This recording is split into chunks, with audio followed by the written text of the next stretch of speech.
Lưng của mình đó là cái chỗ bán trà game, cái chỗ bán trà game mà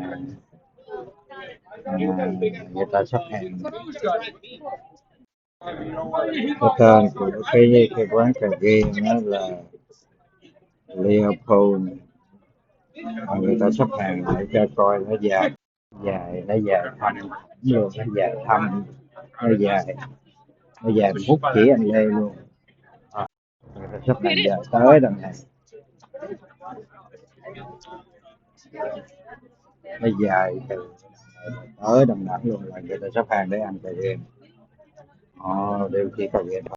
Chị nghĩ sao cái quán cà game mà đắt kiểu đó, nó dài kiểu đó, nó công kiểu đó thì người chủ này có phải là muốn nghèo cũng khó, đúng không?